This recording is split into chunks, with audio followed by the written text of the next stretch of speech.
às vezes tá falhando um pouquinho, não sei se tá Não, tá tudo bem. tudo certo, então? Beleza. Tudo bem, tá? Então, deixa eu dizer, a gente vai conversar um pouco sobre o Kubidja, né, não só, mas, enfim, a ideia é conversar, né, trazer algumas questões aqui para a gente refletir juntos. E não tem, né, eu gostaria que fosse bem franco, sincero e ficasse bem à vontade. Eu acho que tu é o sétimo, oitavo, né, dos Kubidjanos que eu converso, né, é uma conversa bem legal. E E, e se eventualmente eu for utilizar alguma fala tua, algum excerto do teu, uh, enfim, do teu depoimento aqui, a gente não vai aparecer teu nome, tá? Então fica bem à vontade, porque não, Uhum. né, o anonimato está garantido, tá? Só para deixar isso bem claro. Bom, Rafael, me diz uma coisa, vamos conversar umas coisas mais gerais, a gente, né? Qual é a tua perspectiva de país, né? O que é o Brasil para ti? Me conta um pouco aí, como é que tu vê o nosso país, o que caracteriza o nosso país, né? Tá, eu acho, primeiramente, que é um país com um enorme potencial, assim, né? Justamente por conta de uma matriz cultural que a gente tem que é muito, muito grande, assim, né? Um passado recheado de povos, infelizmente, das épocas das escravidões indígenas e da escravidão negra, né? Desse sequestro. E também da própria colonização europeia aqui, que a gente teve bastante tardiamente, né? Com essa ocupação de terras, assim. Então, eu acho que é um país de uma cultura muito grande, assim, e um potencial cultural muito grande, mas a gente atualmente está numa alguma fase um pouquinho complicada, assim, né? Não sei se por justamente não respeitar essas matrizes, essa pluralidade, né? Parece que eu vejo caminhando muito para uma monotonia cultural, assim, sabe? Só um discurso certo, de só uma questão possível, assim, que é o projeto de fascismo que o Brasil vem vivendo, né? Uhum. Mas, tirando esses fatores, eu acho que é um país que ainda resiste, né? Então, acho que eu posso definir só como um país de sempre batalhas, né? Mesmo que a gente não tenha passado por guerras mundiais, assim, a gente tem nossas próprias batalhas internas, né? Então, Uhum. eu acho que é um país. Oi, cortou um pouquinho agora. Só um pouquinho que cortou um pouco. Tá me ouvindo? Agora eu não tô te ouvindo.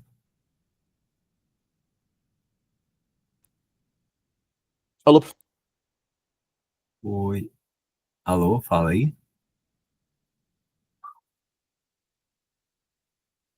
aí, acontecendo. Tá, agora sim, agora te ouvi. Agora tá bem.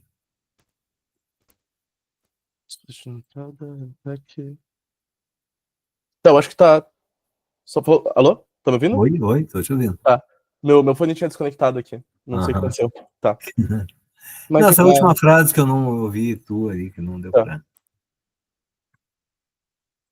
Aí, de novo, de novo, de novo.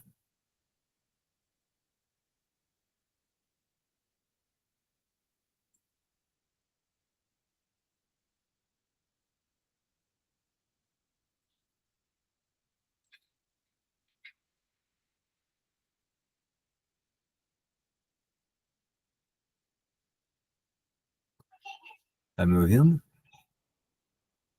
Eu não tô te ouvindo, eu que não tô te escutando. Ai,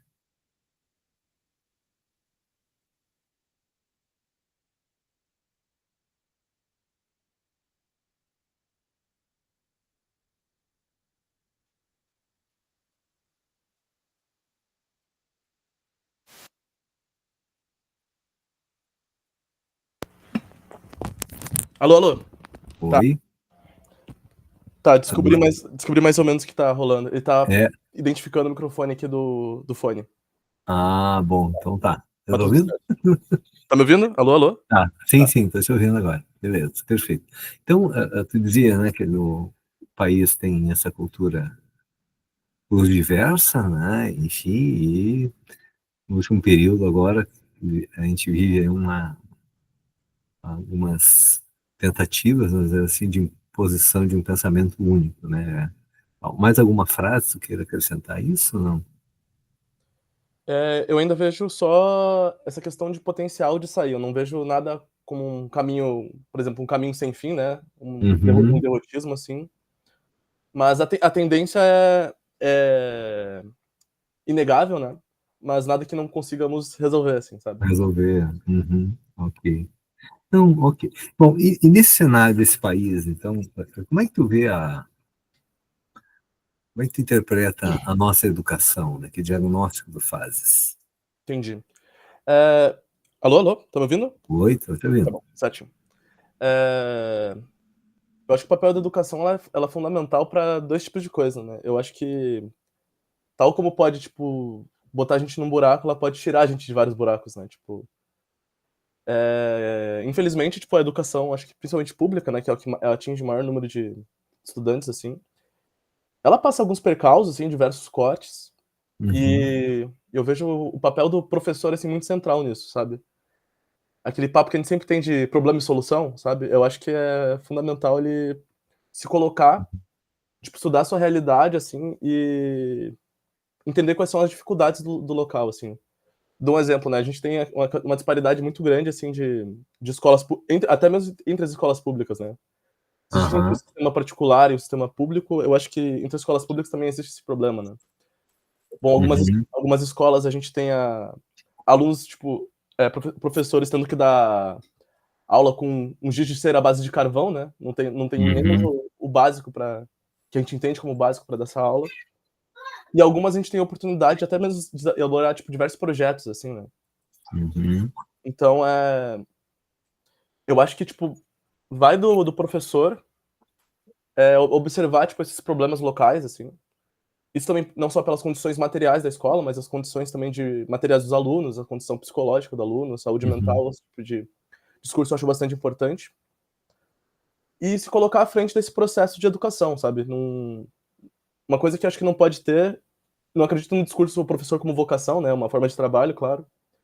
Mas ele tem que ter um pouquinho dessa visão humana, assim. Tem que ter um pouquinho desse feeling para Uhum. conseguir resolver os problemas da escola, assim. Que Uhum. os desafios são diversos, assim. Claro que quanto pior, assim, a estrutura da escola, assim, mais desafios ele vai encontrar, porque os alunos que vão nessas escolas piores também, tipo, têm muito mais dificuldades, né? Porque no interior mais do Brasil, assim.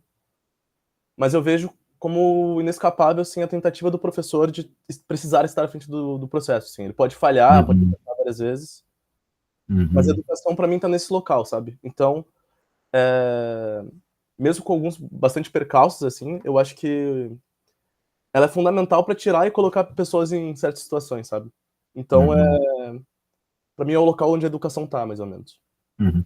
E você falava um pouco dessa a realidade, né, dos alunos, enfim.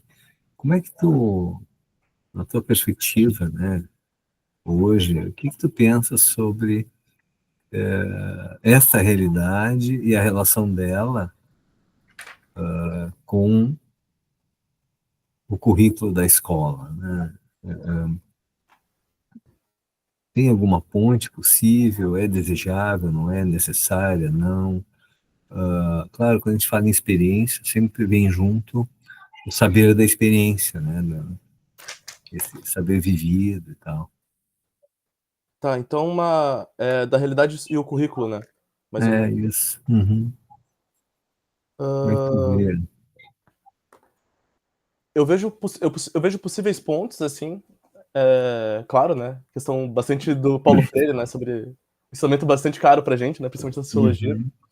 É é muito desejável, só que eu acho que depende bastante também do estudo dos professores, né, tipo, se a gente pensa, assim, com professores que têm uma pegada mais crítica, uma pegada pós-crítica ou até mesmo mais uma, clássica, assim, sabe, aquele método engessado, assim.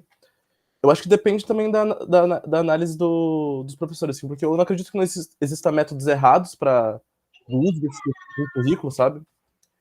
O que tem é diferentes aplicações dele, sabe. Eu lembro de na graduação observar e ficar bastante interessado pelo currículo pós-crítico, né, que não entende verdades, entende discursos de verdade, né, feitos de verdade, sabe. Uhum. Mas, tipo, não dá pra também, eu acho que, julgar como errado esses métodos mais clássicos de ensino, que são mais engessados.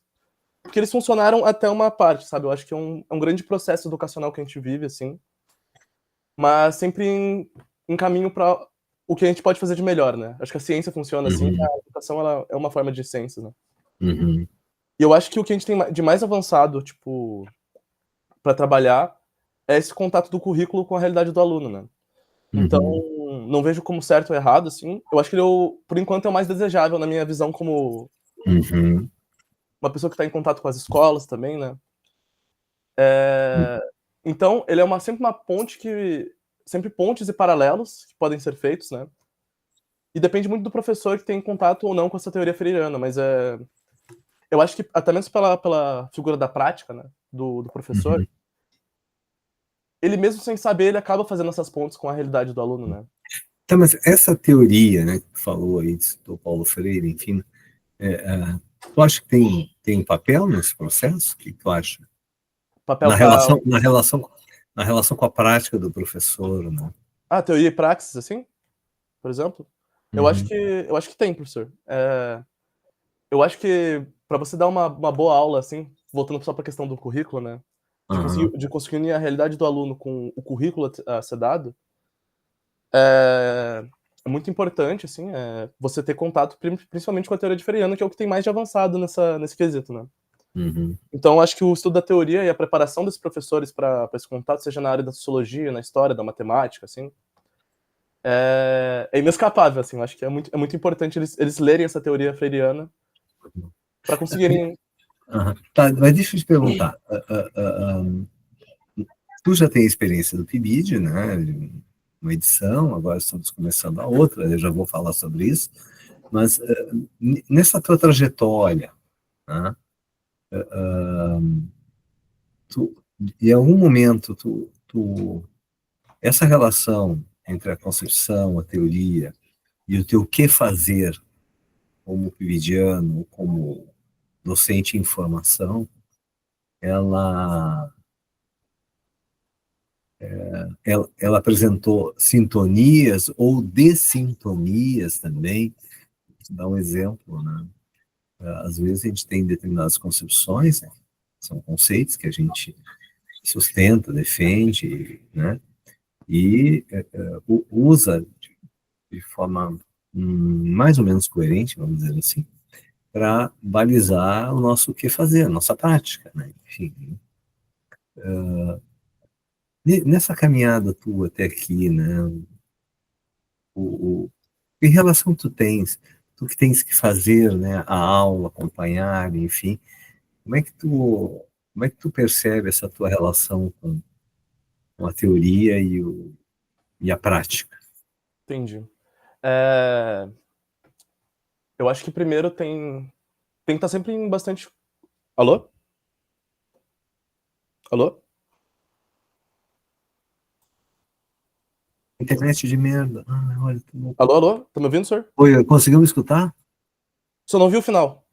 Só o final Não. só o final do Mas que eu disse. em suma, essa relação da teoria e da prática, né? Como é que tu vive isso? Entendi. Qualquer coisa, se precisar repetir de novo por causa da internet, não sei se a gravação tá Ah, boa. não, não, tá bem. Não, eu não sei nem se não é a minha aqui, sabe? Eu tô desconfiado até que é a minha aqui. A volta e meia anda caindo aqui. Não, É um não sem problema, suplício. cara. Tomando, tipo, acho que em norte como teoria, tá falando, por exemplo, uma teoria mais educacional ou uma teoria, por exemplo, da sociologia em aplicação Não, da. não necessariamente. Eu falo assim, porque, tá, nós vamos. Porque a docência é de uma complexidade imensa, né? Então, tu tem desde os conceitos, né, conhecimentos que a gente busca, desse ou daquele fenômeno, não é? E os conceitos e categorias também mais ou menos próximos de outras áreas que a gente se vale para poder abordar os conteúdos e tal. E até mesmo conceitos, saberes que a gente acaba incorporando da vida que tu vai enfim, na tua vida mesmo, os processos de socialização, para lidar com situações que não têm, muitas vezes, relação direta com a questão do conhecimento e do conteúdo lá do currículo, né? Não, ou é um litígio, um conflito que tem entre alunos ou alunas em aula, são situações, né, as mais variadas, né, que existe, ou um tema que um aluno traz que tu não estava esperando e é de interesse da turma e tal. Então, a docência lida com um impremeditado também, né? Com acaso. Bom, mas de qualquer forma, essa dinâmica, né, das relações ali, elas nos desafiam, né, Tá, a entendi. pensar. Tá? Então, eu acho que sobre isso eu tenho que contar um caos, assim, né? Que eu acho que é Conta. bastante ilustrativo, né? Uma situação do PIBID, né, que teve, que foi quando acho que nenhuma teoria me preparou pra, sabe, lidar com aquilo. Foi nunca. Eu tava dando uma aula com um colega meu, né, o Augusto, e a gente tinha feito basicamente uma proposta de tipo, sabe aqueles. Tipo, brainstorm, assim, sabe? Tipo, Uhum. a gente pegou, tipo, o slide da sala e, tipo, colocou uma página que era, tipo, um joguinho, assim. Então a gente fazia umas perguntas pra eles e eles colocavam as palavras que eles tipo, falariam, sabe? Uhum. E aí, tipo, aí fazia as perguntas, aí apareciam as primeiras as palavras, assim, então, conceitos como educação, violência, assim, a gente tratou diversos. Eu não vou lembrar exatamente das perguntas que a gente fez, Claro, mas claro. começou no Uhum. planejamento. E, e ela tava dando tudo certo até aquela hora, né? Aí até que aconteceu, tipo, um- uma coisa que ninguém, que nem eu e ele nem a gente estava preparado. A gente ficou, tipo, até mesmo um minuto de silêncio, assim, tipo, encarando cada um perplexo um pro outro, que teve uma certa denúncia sobre um aluno ser um nazista. Uhum. Mas antes de falarem isso, tipo, foram duas situações, né? Tipo, abre aspas, né? Uhum. O gordinho indiano ali da frente é nazista. Fecha aspas. Essa Uhum. foi o negócio que Uhum. apareceu ali no. Uhum. Aí e o Augusto a gente ficou paralisado, porque a gente sabia de quem era esse aluno, né? De tendência Uhum. neonazista, assim, De quem se estava falando, né? de quem se estava falando. E, e a gente sabia também da situação desse aluno, que ele estava passando por um processo de investigação, tipo, diversas coisas. Uhum. Só que quando apareceu na nossa frente, a gente sempre tentava lidar, assim, falar, tipo assim, meu, tem salvação, não tem nada é perdido, né? Não existem casos Aham. perdidos, sabe? Uhum. Só que aí aconteceu isso na nossa frente, tipo, que foi a turma se sentindo à vontade de expor esse aluno na primeira situação, porque esse aluno já tinha causado problemas também para os estudantes da turma. Uhum. E foi uma coisa que a gente só não soube lidar na hora, sabe? A gente. Uhum. E tiveram também alguns casos também de racismo que foram colocados nessa aula. E um dos problemas desse aplicativo é que a mensagem que você coloca é anônima, não aparece, não tem rastro de você Aham. conseguir, Aham. tipo, trabalhar com isso. Então a gente teve que dar uma bronca, primeiro pelo racismo, né, tipo, que foi colocado ali, que era um racismo contra pessoas indígenas, Uhum. e sobre essa relação, tipo, basicamente uma denúncia, né, contra o outro estudante. Foi a primeira vez que a gente não soube o que fazer, sabe? Porque não era basicamente dar Uhum. uma explicação sobre um conceito, que aí Uhum. você só tem que apelar pra outra coisa, você lidar com a realidade ali na sua frente, sabe? Tipo, Tá, sabe? justo, muito bem. E foi muito Essa, complicado, assim. tá. Eu imagino, uma situação impactante, né? Então, essa situação e a outra, ou outras de racismo que vocês vivenciaram e tal, e que, de alguma forma, pegaram vocês, assim, desprevenidos, né? Sim. Tal, né? Na sequência dos dias, das semanas, né?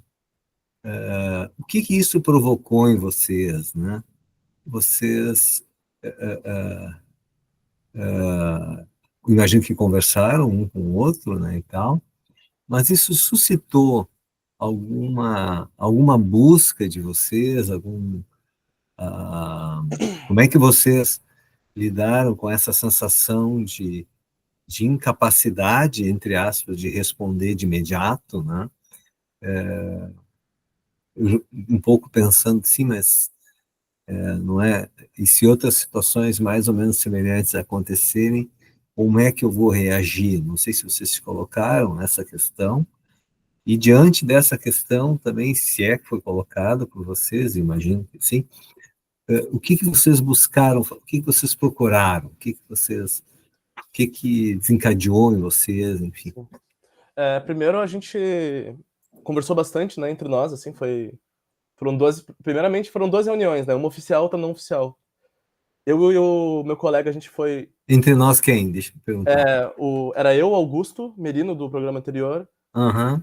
Aí a outra reunião foi... A gente incluiu também a Marina. Eu não vou lembrar o sobrenome dela agora, mas ela era Tá, do Marina, eu sei quem é, eu sei quem é. certo? Aham. Então, essa primeira reunião não oficial, né? A gente veio conversando basicamente no ônibus no caminho para URGS, que a gente saía do Godoy para URGS, né? Aham. E bastante impactados, só de uma forma, tipo, não formal. A gente, tipo, meu, não acredito que os alunos fizeram isso, tipo. E meio que também se culpando um pouco, porque a gente tentou trazer uma coisa nova, uma coisa que a gente achou, na nossa cabeça, na nossa intencionalidade educativa, ia dar muito certo, ia ser muito legal. E causando uma situação que a gente foi pego pelas calças na mão, assim, a gente não tinha muito o que fazer, sabe? Então foi o primeiro pensamento foi tipo, acho que meio óbvio, né? Ah, não vamos inovar, vamos ficar só no que a gente sempre dá, que era uma aula mais descontraída, mas assim, mesmo assim uma aula, sabe? Modelo Aham. normal. E também era o final de ano, né? Era uma coisa. Uhum. Uhum. Então a gente acabou numa saída meio covarde, assim, sabe? Tipo, tá, não vamos tentar trazer uma coisa mais apaziguadora, sabe? Porque eu acho que o Uhum. papel do professor tem que ser de mediar esse tipo de conflito também, sabe? Uhum. Então, não jogar mais conflito, acho que seria uma. Foi na nossa cabeça uma possível, não uma solução, mas uma remediação, sabe? Uhum. E de pesquisa, a gente foi também começar a procurar quem estava falando sobre isso, né? A Uhum. gente foi perguntar pra Clarice, a gente foi falar tipo, sobre essa situação, o que aconteceu, pra ver porque, como alguém mais experiente poderia dar uma luz pra gente, Aham. sabe? E ela estava em Uhum. contato com a escola, ela sabia o caso, ela parecia mais adequada pra isso. Eu não me lembro muito bem da conversa que a gente teve, mas ela explicou pra gente o caso por si só agora, né? Tipo, Uhum. o que tinha acontecido, contou também da relação do menino com o pai, que o pai também apoiava esse tipo de postagem que ele fazia na internet. Uhum. Então a gente foi pesquisar a realidade aquele microcosmos de realidade que a gente tinha, sabe? Uhum. Pra gente conseguir lidar com aquilo, né? Aham. É, tipo, assim que a gente fez a segunda reunião, dessa vez com a Marina, a gente foi nós três como professores lá pra tratar dessa vez com maturidade sobre o assunto. E fomos falar um pouquinho sobre, tipo, o que tinha acontecido, né? Então a gente deu basicamente uma mini aula, assim, a gente meio que deu a gente passou por cima do planejamento que a gente tinha, daquelas pra Uhum. outra semana, que a gente ia, Aham. e foi conversar com aquela turma, porque de frente a frente, ninguém tava de pé, a gente fez meio que uma roda de conversa, assim, e pra conversar sobre o que tinha acontecido. E aí eu acho que tratar eles com maturidade, eu acho que era o mais importante, era a melhor saída dali, sabe? Uhum. Uhum. Antes disso, claro, a gente se preparou pra falar falar sobre racismo, que era uma coisa muito ruim que tinha acontecido. Como é que vocês se prepararam? A gente pesquisou bastante sobre aqueles temas de racismo estrutural, que era muito perto daquele dia da consciência negra. A gente aproveitou, a Uhum. gente meio que puxou essa aula pra semana que aconteceu esse negócio. Aham. A gente pegou aquele termo lá do Silvio Almeida sobre racismo estrutural, pra gente explicar como é que. Não explicar, né? Pra conversar e, tipo, nessa roda de conversa, conseguir expor esse assunto, né? Uhum. E aí Uhum. passa por esse racismo mais individual, depois institucional, estrutural, pra chegar nessa coisa que estava Uhum. invisível na estrutura, sabe? Uhum. Então essa foi a nossa forma de preparação. E sobre a questão do nazismo, a gente na época eu tava fazendo acho que alguma cadeira de história contemporânea, que a gente tem algumas aulas sobre esse tema, né? Sobre Aham. movimento fascista, esse tipo de coisa. Uhum. Então eu peguei bastante das anotações, assim, falei com a professora também que eu poderia trazer. E eu também me lembrei de uma minhas leituras que eu fiz na época do meu ensino médio, assim, que é, se não me engano, é Sociedade Operária contra o Fascismo, que ele é basicamente uma. Ele é um livro a partir de uma ata que era feito nessas grandes reuniões assim do movimento operário, que falavam sobre estratégias de combater isso frente a frente, sabe? Uhum. Então essas foram nossas três bases, né, que a gente conversou. Só que a gente deu bastante espaço para eles falarem, sabe? Porque a gente meio que deu uma primeira bronca no dia que aconteceu. Só que eles entenderam e trataram com uma certa maturidade, eles entenderam o que foi o erro deles, mas, tipo, não desencorajei também o fato deles terem denunciado uma coisa que pra eles era muito séria, sabe? Aham. O que eu desencorajei foi a denúncia sem Não, tá bem, tá foi uma bem. denúncia sem provas, falar que esse tipo de coisa pode acabar com, sabe? Uhum, Mas, tipo, não desencorajei a denúncia que eles também fizeram naquele dia. ok. Deixa eu. Muito interessante, Rafael. Eu queria. Bom, acho, tu relata aí, acho que o teu depoimento é importante, porque carrega essa experiência, né, de situações vivenciadas em sala de aula, que eu acho super importante. Bom, nesse período, e mais especificamente agora nessa edição do PIBID, vamos conversar um pouquinho sobre essa edição, a gente, tanto o Júlio quanto o Leonardo verificaram que nós tivemos um início diferente, né? Com reuniões, com discussões, sobretudo, não é? Mais ou menos organizativas e mais ou menos formativas, né? Então, tivemos desde a discussão do projeto do PIB de Sociologia, encaminhado à CAPES, depois tivemos também aquelas discussões sobre as situações escolares, né, que a gente fez um pequeno grupo lá, que foi até na mini auditório, se estou bem lembrado. Tivemos aqueles depoimentos das duas professoras e do Dillian sobre o seu planejamento. Nós discutimos os temas para o Milic Sul, né, para a escrita do resumo, enfim. Então, e também os 3 textos que a gente discutiu lá no dia 20 de janeiro, sobre a sociologia no ensino médio, a docência compartilhada e até mesmo sobre o novo ensino médio, né? Então, bom, como é que tu percebes, né? Claro, tu pode invocar toda a tua experiência na edição passada, mas como é que tu percebe esses momentos que a gente teve de troca, de partilha, né? Tu que já tem uma experiência e um saber próprio dessa experiência vivida que te dá, imagino eu, uma relativa segurança agora na segunda edição, Sem né? dúvida. Imagino que sim. Mas como é que tu percebe esses 3 primeiros meses aí que a gente tem compartilhado esses tempos aí no programa? É... Bom, como tu sabe, eu entrei no PIBID da edição passada já bastante no meio, né? Uhum, Então é muito bom tu tá bem agora dessa vez no começo dessa edição, para saber como é que se formalizam essas coisas. Então é bastante interessante observar também os colegas. Mas eu me sinto também nessa fase de formação inicial, assim, bastante novo também, bastante novato. Mesmo com já a uhum. experiência de sala de aula, estão sendo muito caras para mim essas formações, porque eu acho que é um momento, tipo, muito interessante que lá na frente vai fazer muito sentido também para os estudantes.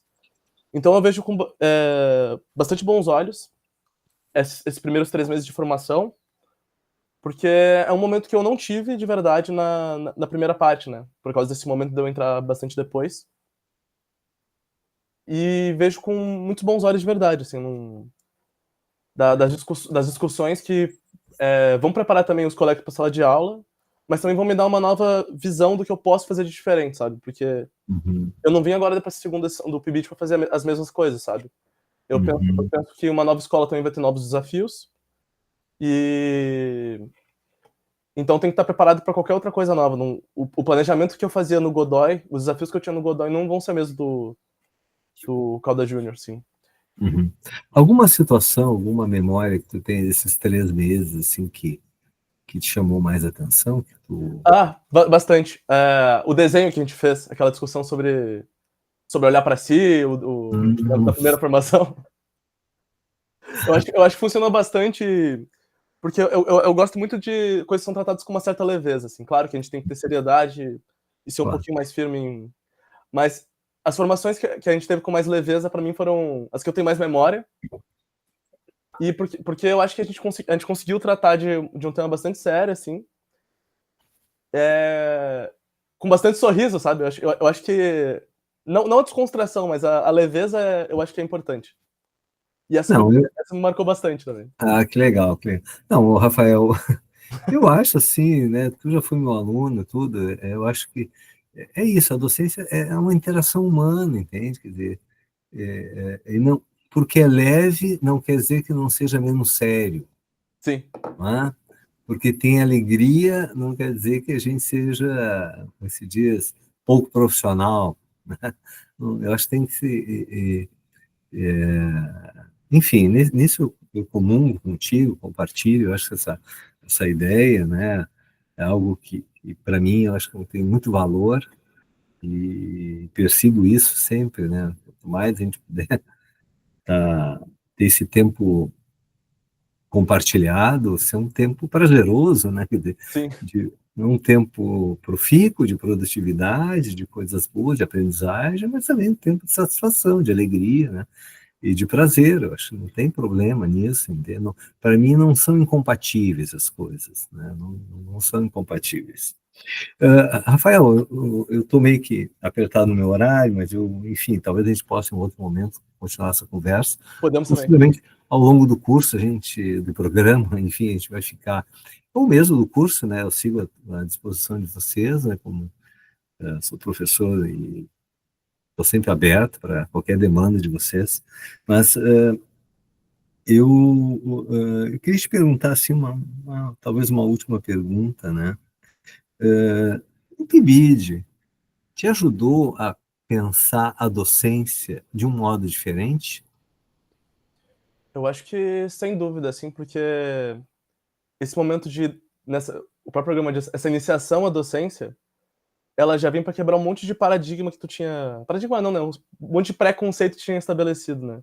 Então para mim com certeza, mas me aprofundo mais nisso agora, como é que seria uma sala de aula, sabe. Eu sempre fui uma pessoa extrovertida, mas sempre, pô, questão de por exemplo, essa coisa que tem que falar para outras pessoas, sempre foi em momentos de teatro, momentos de show, momentos Uhum, em outros até momentos como um aluno, sabe. Então, ser desafiado a ser você mesmo, o seu um dos seus papéis sociais, seu papel docente, uhum, para pessoas de uma idade muito próxima da tua, ter que se colocar enquanto essa figura que não é uma figura de autoridade, sabe, desafiou muito de algumas concepções que eu tinha sobre mim mesmo, sabe. Aquele uhum, momento que eu pensei que eu só faria, sei lá, com 25, 26 anos, e eu fui desafiado a fazer com 20, sabe. uhum, Então, e muda muito, porque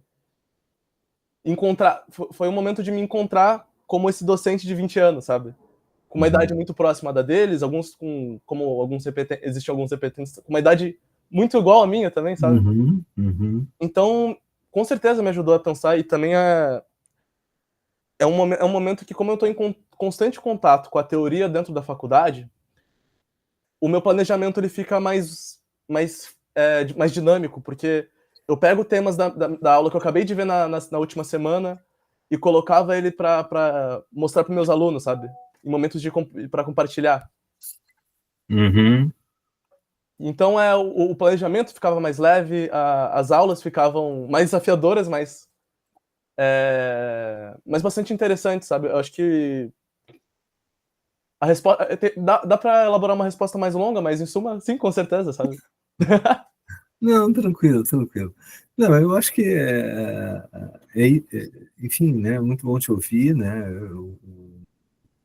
e te conhecendo um pouco também, da outra experiência, ainda que na outra experiência eu acho que eu sou muito crítico comigo, né, eu acho eu também, como tu, eu quero avançar e melhorar, né, no meu papel como coordenador, né? E eu te entendendo um pouco, né? Tô com 20 anos, daqui a pouco, tá, mas aí tu entra, assume um papel de sala de aula, onde tu tem que coordenar um grupo, né? Quer dizer, é uma grande responsabilidade, né? E tu não carrega contigo, pelo menos, não de forma muito, imagino eu, muito bem definida, aquilo que podemos considerar como a aura docente, né? Para não dizer autoridade docente nos termos do Bourdieu, né? Quer dizer, porque é o professor, os alunos vão lá e vão prestar atenção porque é o professor, independente do que ele diga. Não, né? A tua legitimidade, até mesmo o que joga contra a tua proximidade etária com os alunos, né? Como é que eles reconhecem em ti uma autoridade, alguém que está legitimamente ali para coordenar o grupo. E eu aceito que seja o Rafael que coordene o grupo, né? para além de toda esse caldo institucional, né, que mais ou menos condiciona essa interpretação, né, na cabeça das alunas e dos alunos. Né? Eles sabem que tu é um professor em formação, né, mas ainda, bom, ele não tem cabelos brancos, ele não é careca, ele não é, quer dizer, então ele não tem 10 anos de experiência, ele não é, ou é um cara como nós, né? Então, bom, mas dependendo do que ele falar, o que ele propor, eu aceito, não é, e me deixo levar pelo que ele está propondo, né? Então, isso é um processo de conquista de legitimidade, né? E essa conquista, ela é tão mais fácil e tão mais rápida, na medida mesmo que o conteúdo da nossa intervenção é tão mais qualificado. Daí o valor da busca, da teoria, do estudo, do domínio de conceitos, não é? Dessa disposição para seguir investigando as coisas que eu não sei e tal. Eu acho que bom, só para dialogar um pouco contigo, né, sobre isso, né, eu acho bem legal. Rafael, meu querido, mais alguma coisa assim que tu queira falar por agora, que te venha à cabeça? Por agora não, mas se o senhor quiser, eu sei que teu tempo tá curto, se quiser marcar outra entrevista, assim, para falar mais sobre, se tiver mais perguntas, assim, para escorrer, eu tenho meu tempo livre, pode... Não, beleza, te agradeço, que eu tenho médico agora 15h20, terminar aqui, tem que sair. Mas, não, gostei muito da conversa, tinha talvez uma outra questão aqui, mas tudo bem, entende? É assim mesmo, né? E eu já coletei bastante material, eu estava aqui lendo sobre o conceito de praxis no Marx, que eu vou usar no artigo e tal, né? E te mandei ali, tu vai ver, uma nota sobre o conceito de fascismo, e mandei no teu WhatsApp, tá? Deixa eu ver aqui. Fascismo ontem e hoje. Ontem e hoje, tá? 7, 8 páginas, eu terminei ontem aqui, e inclusive na retrospectiva a gente vive uma internacional fascista, né? Então, mas eu acho que o fascismo a gente não pode só usar para tudo, entende? Há que discernir, né? E a gente, nas ciências sociais, eu acho tão importante quanto estudar as características do fenômeno, tem uma dimensão desse fenômeno que é por que as pessoas aderem, né, a esse conjunto de ideias, de práticas, de formas de interpretar e ver o mundo, essas expectativas em relação ao comportamento do outro, ou mesmo as imposições que se quer fazer ao comportamento do outro, né? Eu acho que isso requer também um pouco. Eu fiz ali um exercício a partir de leituras que eu tenho do tema, né? Tal. E eu acho que eu mandei lá também para a Sara, para a Amanda e para o Gília, se quiser fazer uso do texto. Não foi publicado em lugar nenhum, porque eu terminei ontem. Então, possivelmente vai mereceria ajustes e, enfim, até mesmo ampliar ou qualificar mais, né? Não sou expert no tema, em que pese que já li alguns livros sobre o fascismo, né? Então, estão lá na bibliografia. Mas acho que era isso por agora, né? Te agradeço muito, tá? Tão logo eu baixo aqui no canal do YouTube, eu te mando o link e tu vai acessar Tranquilo. a entrevista, tá bom? Certinho. Qualquer coisa tá aqui, professor. É nóis. Fica bem aí, tá? E logo se vemos já. Tá? Em seguida a gente vai estar juntos de novo, por aqui, tá bom? Perfeito, senhor. Grande abraço, hein? Boa tarde, bom médico aí. Fica tranquilo. Tá bom, obrigado. Tchau. Tchau, tchau.